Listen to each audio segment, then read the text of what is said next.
جو بندہ نا حیا چاہتا ہو، حیا دل کے اندر آخری درجے کا، ایمان کی اعلیٰ سطح، حیا کی اعلیٰ سطح اور تقوی کی اعلیٰ سطح، طہارت کی اعلیٰ قسم، اعلیٰ درجے کا چاہتا ہو، وہ 2 تسبیح سورت اخلاص پڑھ کے حضرت عثمان ذی النورین کی روح کو ہدیہ کر۔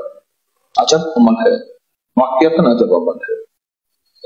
جو نیٹ کی غلاظتوں، خباثتوں، نجاستوں سے نکلنا چاہتے ہیں، عمل کے اوپر کچھ عرصہ مستقل مزاجی پیدا کریں،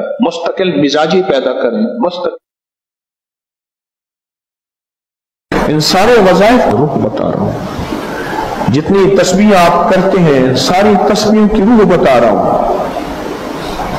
اور جتنے عمل آپ کرتے ہیں ان سارے عملوں کی روح بتا رہا ہوں۔ اب یہ تصور کیسے جمے گا،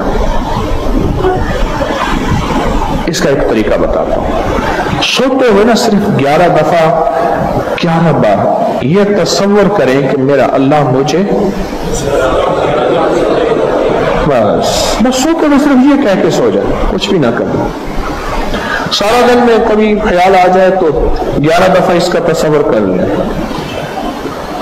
پہلے عادت بنائیں پھر عبادت بن جائے گی، لفظ غور سے سمجھیں، پہلے عادت بنائیں پھر عبادت بن جائے گی۔ بس اس تصور میں سو جائیں، میرا اللہ مجھے مسکراتی نظروں سے دیکھ